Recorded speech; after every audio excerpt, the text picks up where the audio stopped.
Welcome to Manufacturing Greatness. I'm Trevor Deal. After spending 30 years in manufacturing, we work with organizations like yours by leveraging resources you already have to achieve greater retention, productivity, and profits. Let's jump in. We have some big changes today. Well, really, they're not that big. We've changed the name of the podcast. Since 2019, it's been Mindfulness Manufacturing. And really just talking to you as the listeners, clients, people I interact with. Our company name changed a few years ago to Manufacturing Greatness. So we're just aligning that because we're going to be here manufacturing greatness today. And we're going to be talking about building some bridges and how we continue to manufacture and how we deal with when we have those types of, changes in people's moods and what's going on. And it reminded me of a time when we had a great manufacturing line that was doing so well. And at the kickoff meeting in the morning, we recognized one of the team members, showed the appreciation, put this person's name and picture up and gave them a little gift. And they were upset with us. And we're kind of like, well, hold on a minute. Like, this is, we did all this and this person's not very appreciative. And getting to learn them a little bit more is that they don't like that type of attention. And so there's this whole aspect of like how people's brains are different. And in manufacturing, it just complicates it for us because we don't understand it. So fortunately, I have a great guest on and friend today, Falisha Karpati. Welcome to the show. Thank you so much. It's a pleasure to be here. Thanks for having me. And you are, to introduce you to the guest, you're an inclusive consultant. And I like what you do here. You harness brain science to build inclusive, human-centered workplaces. You create space where all brains thrive and we can understand this human behavior, which I get so confused on. And really, I think in our language is, you studied the neuroscience, having a PhD in neuroscience, which for those who don't know what it takes to get a PhD, it's a mountain. So congratulations on that. Thank you. And excited to get your knowledge and expertise to kind of talk about this through on the show. So that day, what did we miss, Falisha, when we upset that team member? How are people's brains working here? So, a key point is that everybody's brain works a little bit differently. So humans in general share a core brain structure. Like we generally have the same parts that do the same functions, but our brains also have a lot of differences. For example, like how big certain parts are, how different parts connect to each other, and when different parts get activated. And this connects with differences in behavior. So when we think, behave, communicate, basically everything that we do is filtered and processed through our brain.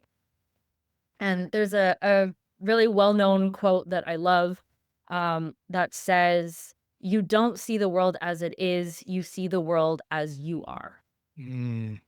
And what that means, it's really rooted in brain science. And it means that everything that you perceive, everything that you take in, everything you think, and everything that you express goes through your brain. Mm. And what happened that day was that there was a disconnect between what some of the team members who created that recognition process, what they thought that this person would want and what they actually wanted.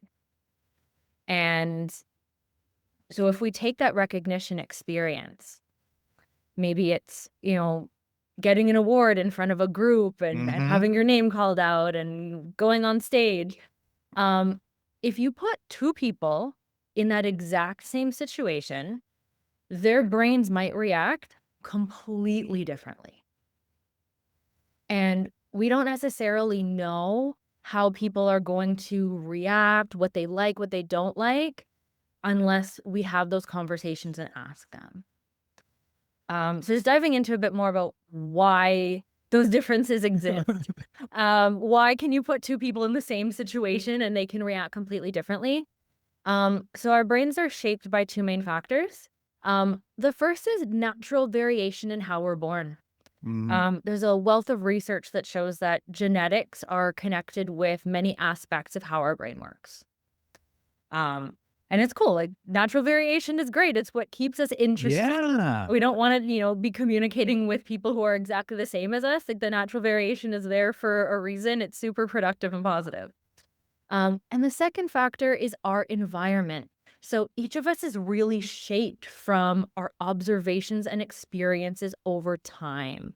Mhm. And this includes a whole range of experiences like our early childhood, our family and community environments, our experiences at school, at work, even our hobbies and interests can change our brain.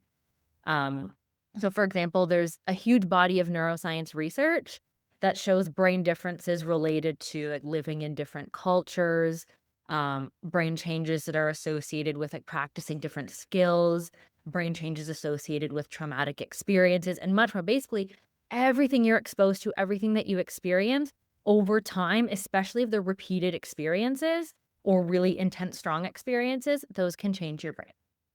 What really resonated with me is that Trevor's way is not always the best way. It's like and so the way you explain, like, my biases, right? Like, my bias was show appreciation in front of the team, right? And why would I need to check in with that person?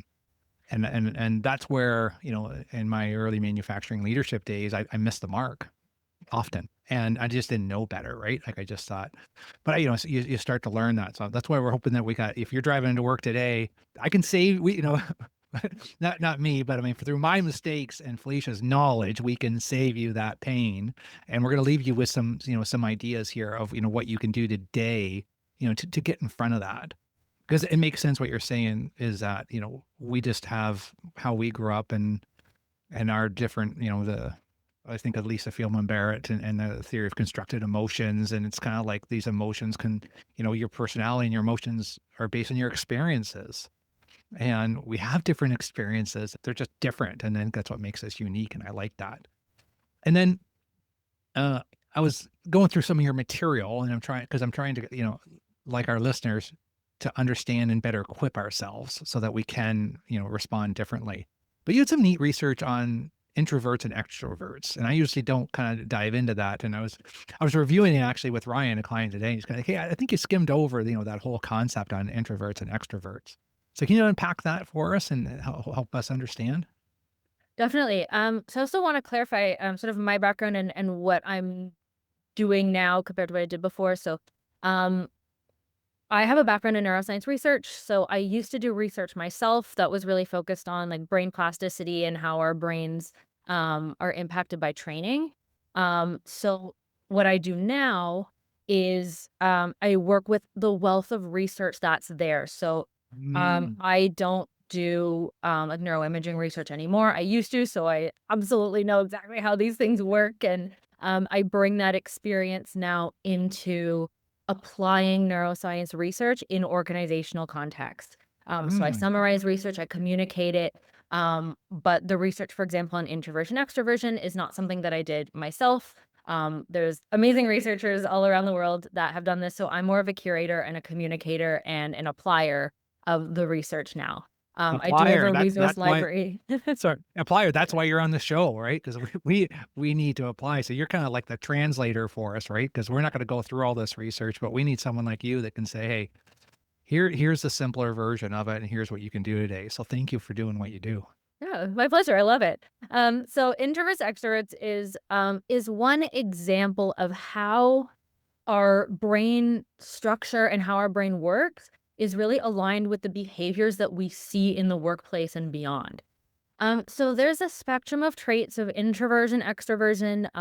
Many people will fall somewhere in the middle, and people can also express themselves differently, depending on different situations. Different contexts might bring out different types of behavior.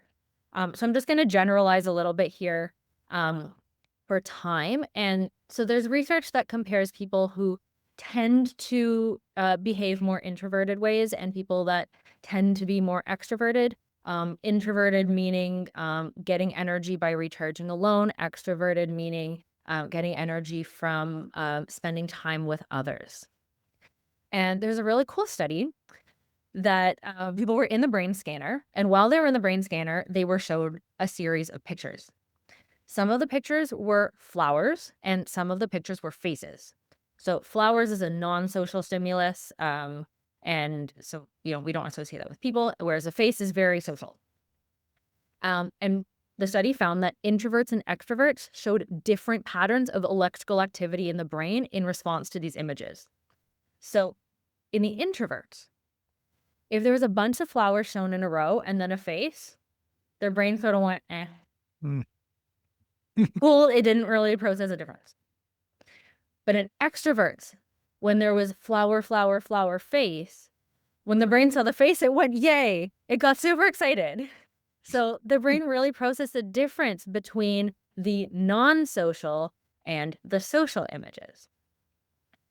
So that just shows that personality traits and behaviors and those differences that we see in people are actually rooted in how the brain is processing information.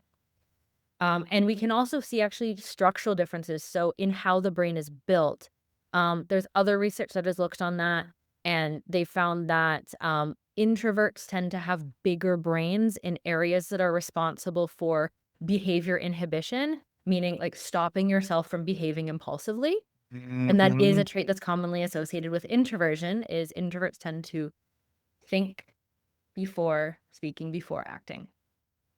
And extroverts, extrovert brains were bigger in areas that were responsible for regulating emotions.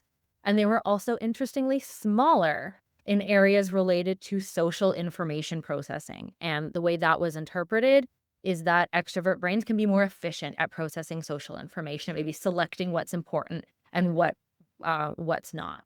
Mm. And I could feel that in the fact of I've had to work on pulling out my introvert, right? Because I think we all have some of the both, right? But I just had to be practice that whole uh not everything that I say people want to hear. and and just that filter and just that pause I'm fascinated with the technology. I mean, here we are working in manufacturing, all kinds of technology, but when I hear like brain scans and it's like it's not people's opinions what they're telling you, it's the signals. As a neuroscientist, with a PhD, that you've been involved, you can see that, right? Like that's just wow. Like you talk about, one of the sayings we have is that, you bring data, not opinions to a meeting. And well, here you're bringing the data. There are scans that says, hey, this is what people do. And what I just did was, for that individual, I just had, a reaction which was just negative to that person. And if we don't, see that and recognize that, then we may miss that. And Exactly. And I want to bring back the initial story with the recognition as well. So now that we have some foundation about why our brains are different and how our behavior is actually connected with brain differences, if we reflect back on that person that was getting recognized when that wasn't what they're inclined for, wasn't what fits for them, we can imagine that what was happening in their brains. It wasn't the reward circuits and the social connection circuits. oh, It was the pressure, stress, everybody's watching me. So that same circumstance of being recognized in one person can activate reward, and in somebody else can activate stress and anxiety. yeah, we like to say is that uh, perceptions matter more than good intentions, Yes. right? And I think that's what we're focused on learning here. So I've got my manuscript I'm working on this week, and I got a hand in at the end of this week for my book, and I've written a new chapter on this relationship audit. And it's like almost like an internal 360, but instead of fixing what's wrong, we're just moving more towards what's right, right? We want to do more of the behavior. So we've just got some questions that we ask individuals, direct reports, managers, peers, and we just kind of ask them, when do you tune in to me, and what expectations do we have of each other? Those types of conversations. And I think that this work that you're doing really helps us with just ideas of how can we be more mindful? Because what we did after that event is that before we ever gave someone an appreciation, we stopped surprising people. And we just started asking them, "Are you okay if we mention you at the meeting this morning?" And then getting their permission, and that seemed to work. And And what I liked was when I went over, some of your material, you had three kind of like takeaways that you can do now, maybe when you're having one-on-ones with people or you're just interacting with them. Absolutely. And it's really great to hear that you took some action after that experience and learned from it. And absolutely asking people for permission to recognize them, to ask them something in public is a really great practice, and that connects with the first practice area that I would like to share, which is asking people what they want, need, or prefer. Mm, Um, and it especially if people are really busy and don't have time and are so overwhelmed, there's so many things going on in your brain, it can be really easy to make assumptions. And our brain naturally does that. There's a known brain bias, it's called the false consensus effect, where we do tend to think that people agree with us and have the same beliefs, behaviors, knowledge as we do. definitely. Everyone does it. It is a human brain bias. We all share that. Um, and especially in times of busyness and stress, our brains do tend to fall back on those natural shortcuts to save time and energy. But they can end up causing some strain, some conflict, some reduced productivity because we're making assumptions instead of asking. So, Hold on, yeah, you gotta say it again. We're taking shortcuts. What'd you say after that? We're taking shortcuts basically to save time, to save time and right? energy. Our brains naturally do that in many, many different contexts. Like there's so much stimulus coming or so much like um, information coming into our brains constantly that our brains are choosing what to filter, choosing what's important. That's a natural state. We're in that all the time. So Can you Felicia, imagine if your brain right now was processing absolutely every single thing that was present in your environment? It's impossible. We can't do that. Uh, well, now hang on a minute. For the listeners, Felicia has not ran manufacturing plants. She hasn't even and spent a lot of time with them, but she just described our life. That is our life, and this is why it's important. This is why we need to listen to you and say, okay, so what can we do? Because you just described manufacturing. There's so much stimulus. It's like it's how many parts we make the last hour. Is the machine running right now? Is a quality inspection done? It's just and then we take shortcuts. That's what we do. So thank you for describing us. the brain science applies everywhere. I'm happy to hear that that resonates and we can make the connection with the manufacturing processes as well. So what can we do about it? So we know, from the manufacturing experiences, from the brain science, that when we're busy, we take shortcuts and we tend to assume instead of asking. So making that intentional space to invite sharing is really important. And that can happen in some different formats. It can happen in one-on-ones. It doesn't even need to be a new one-on-one just to ask what your work preferences are. If you're already having these kinds of conversations, we can integrate questions into that. So even asking someone a general question of, you know, what can I do? What can we as an organization do to make work more productive, fulfilling, enjoyable, whatever your objective is, just what can we do to make the workplace better for you? And the reason you really got me thinking about this was in our relationship audit was really looking as when we have a team of say 10 people. And one of the practices that we have to sustain relationships is having regular like one-on-ones or just certain touch points, certain meetings. Uh, but when I hear you say about, ask people what they want, right? So just because I say, you know what, we should have a one-on-one every 2 weeks. I'm the leader, but that may not be the right approach. No, that's a great example. So, when we're asking people what they want, need, or prefer, that encompasses so many things. It can be how they work best, schedules, certain times of day they work best. It can be a physical space, it can be communication preferences, what motivates them. There's so many different aspects here that we can touch on. And that's a great example with how they would like to have communication with a leader and how they would like to have check-ins. So, for example, there are some people who would love space, love autonomy.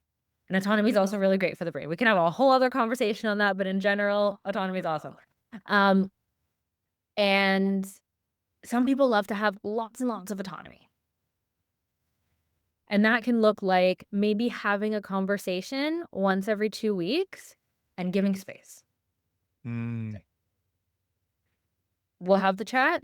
We'll have some general objectives, some goals for the next couple weeks. And then I will go and do my work on my own with my team, but I don't need to be checked in on unless I have a question. Okay. There are other people who that feels overwhelming. And the way that their autonomy can be expressed is by choosing to have more check-ins. Mm-hmm. Someone might want to have a quick 2-minute check-in every morning. How are you doing today? What's your objective for today? And have those more smaller pieces. That can feel a lot less overwhelming. It can feel like there's a clear map. It can feel like, somebody's there and supporting them more frequently.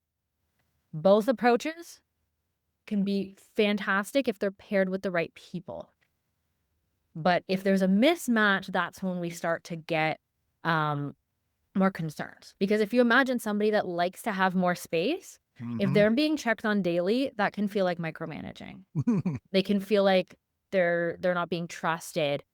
But then if we have somebody who likes those daily check-ins and those shorter goals, if they're not receiving that and they're left on their own when they didn't want to be, that can add stress. Oh, I don't know what I'm supposed to be doing today.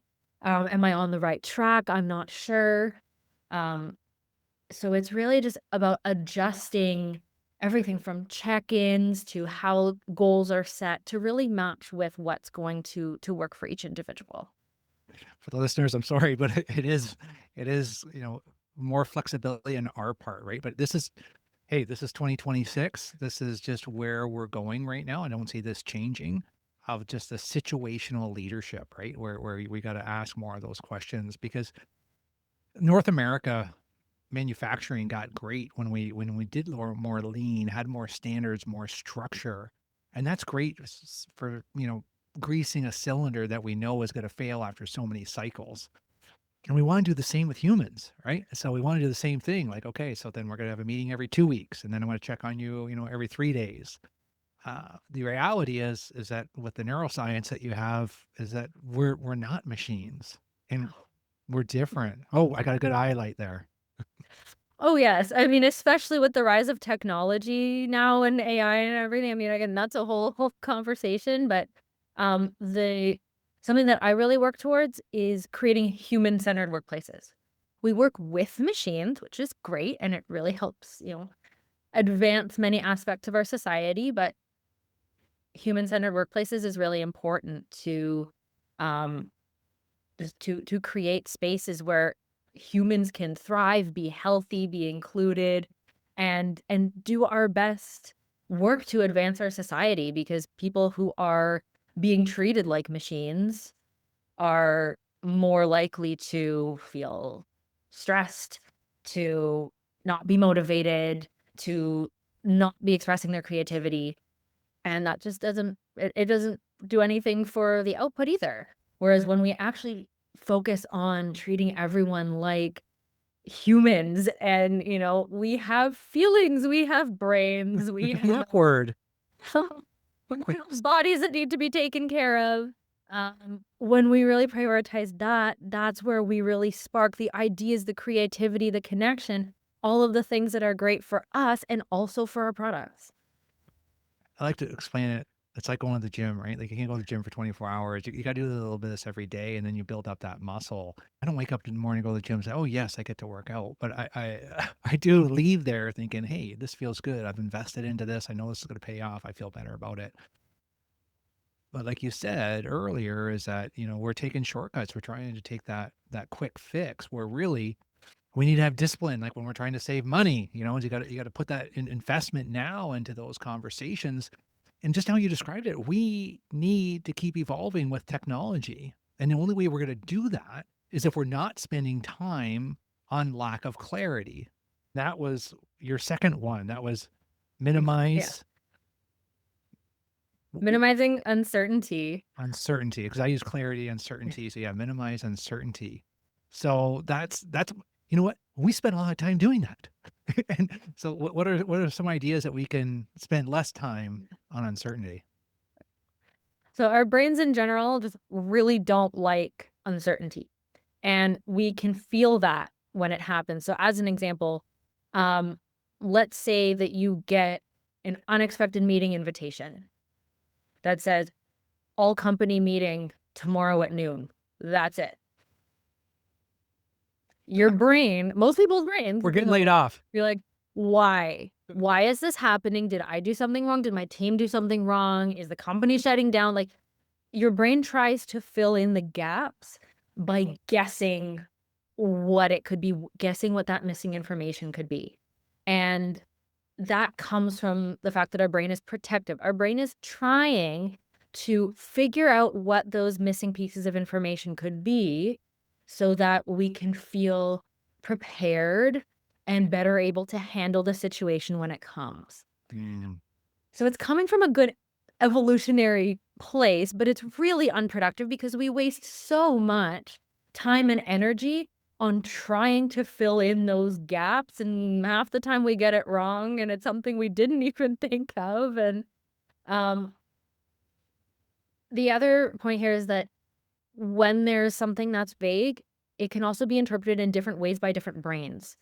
So like we were talking about before, even the same thing can create a different response in different brains. So somebody might, um, you know, maybe be like, okay, I don't know, it's fine, no problem. And somebody else might, lose sleep that night and have a really tough time managing that. And by providing that clarity, that certainty, the information when we're able to, that reduces the waste of time and energy. And it makes sure that everybody's on the same page about what's happening. It prevents those different interpretations. This is resonating, Felicia, because in the manufacturing greatness model, there's three gaps. The second gap's the expectation gap. And that's really that space between what we believe others expect and what we believe is expected. And that can go in any direction. So that's our model. And it takes more conversations to close that gap. So what were your tips around that? So, in general, if you're having communication, whether it's an email or a discussion, a meeting, or something else, provide as much information as is relevant. So, for example, with that meeting invitation, provide information in the invitation about what is the topic, why is why is the meeting being called? What's the agenda? For example, what are the discussion questions that people might be asked to share on? Just to make sure that people know, okay, why is this happening? And what am I going to be expected to do or share when I show up? And it's not just about meetings. Transparency and clarity is also really important in the broader organizational structure. For example, sharing policies and procedures openly with the team. Maybe that's like an internal shared drive, a binder with paper copies. There's lots of ways that can be done. Also being transparent about things like criteria for promotions and raises. So we don't need people to wonder, what do I need to do to get a raise? It's there. And that's also really great for fairness. And if you're having, for example, a social event, a team building event, sharing some information about what to expect. Mm. So where are we going? Are we going to have open discussion? Is there games or activities? What's the plan for the day? And that can really make people feel a lot more comfortable knowing what they're getting into. It can help make people make it easier to choose whether somebody would like to participate or not. And it can help people prepare as they feel that they need to.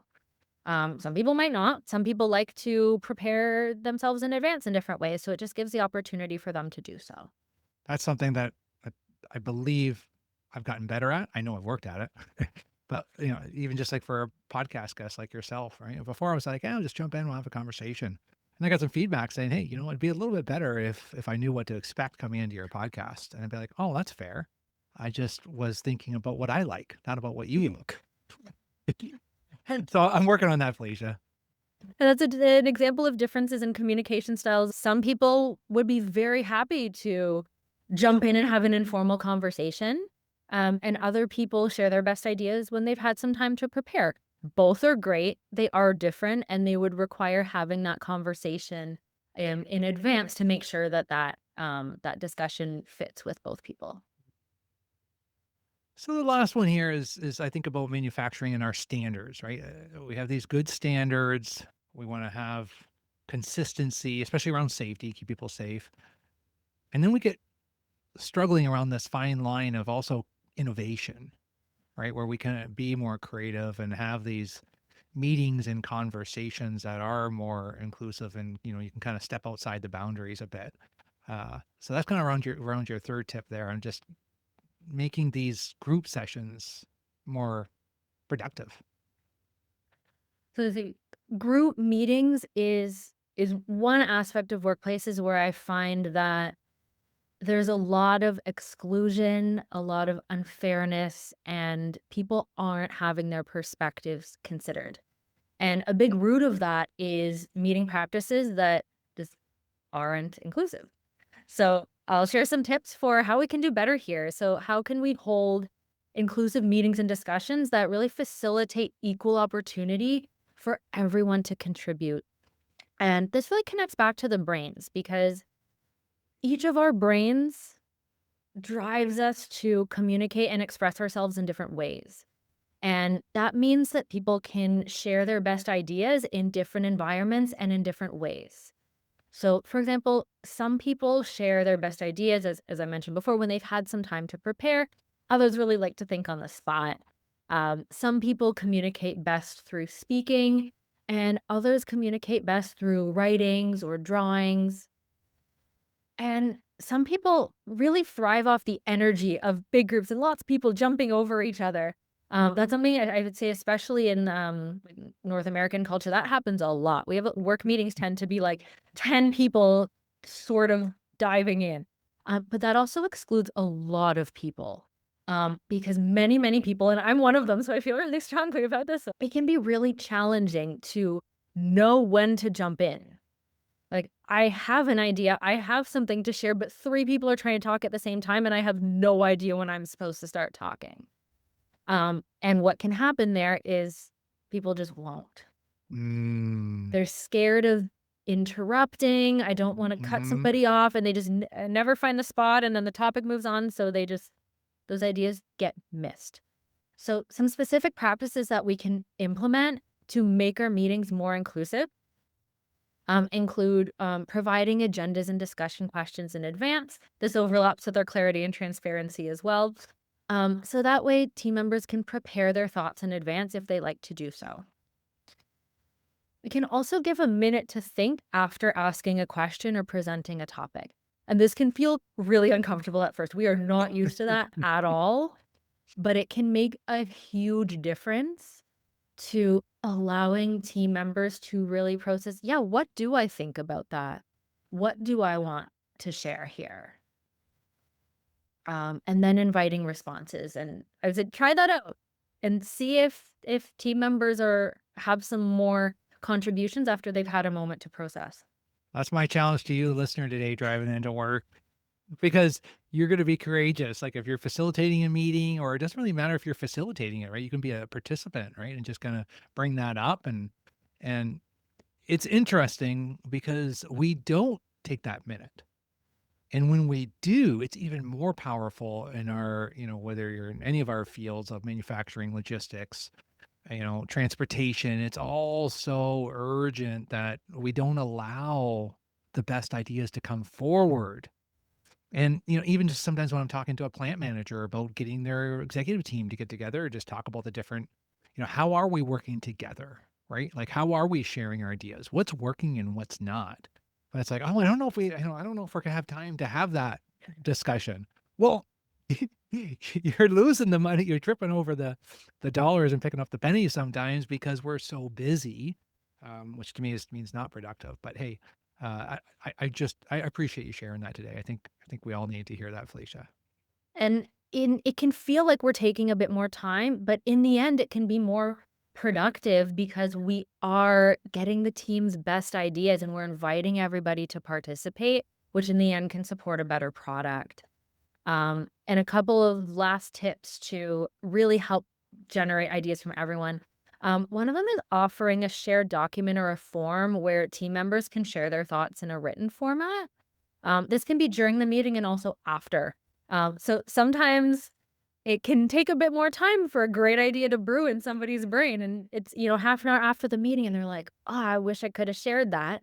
So having that form or a shared doc really helps create a space for people to just add their ideas when they come. And lastly, this is a big one for me, is starting a discussion with a turn-taking structure where each team member is invited to contribute without interruption. And if you are on a time crunch, there can be perhaps a time limit per person. But what's really important here is that everybody has a turn if they would like to share. They don't have to, they can pass, but everyone has a turn to share without interruption. This helps ensure that everyone who would like to share has equal opportunity to do so without having to navigate jumping into an overlapping conversation. And what I find when I implement this is that people who maybe weren't contributing as much in the other meeting formats share fantastic ideas and they feel heard, they feel more connected with the team. We get a broader range of ideas because everybody can share before we open it up. So you can still open it up to discussion afterwards to build on the ideas um, and join them up and fuse them and connect with each other. But just that initial practice of giving everybody some space has benefits for the meeting, for team connection, for creativity and generating more ideas. Listening to you, it's like, oh yeah, that makes sense. Of course, you go around every person and ask them, but we don't do it. It's just because, okay, good, we got a solution. I think we just hit the whack-a-mole. We can all get out of this meeting now. And three people never got to contribute whatsoever and probably had a better idea. Uh, I could go on for about another 5 hours with you, but how do our listeners get more of you, Felicia, and follow you, connect with you? What's the best spaces for that? So I've got a few ways that we can connect. LinkedIn, Instagram, or my newsletter, Brain Science for Better Workplaces. So maybe we can put those links in the description. And I'd be Absolutely. very happy to connect with any of you. So please feel free to reach out if you'd like to chat more about brains. That's awesome. And thank you. A shout out to Nina Nastoli, our mutual friend and previous guest Oh, here yeah. that suggested you. So glad we got to meet. Personally, I've already learned so much from you, Felicia, it's just these reminders of like, it's okay. We're just hardwired like this. We've been conditioned this way and we can make changes. That's the important part. We can make changes. We can build workplaces that align with how our brain functions. Thank you, Felicia. Appreciate you coming on the show. My pleasure. Thanks for having me. Thanks for joining us today. If you'd like even more info on how to achieve manufacturing greatness and hear about my upcoming book, hit the link in the show notes.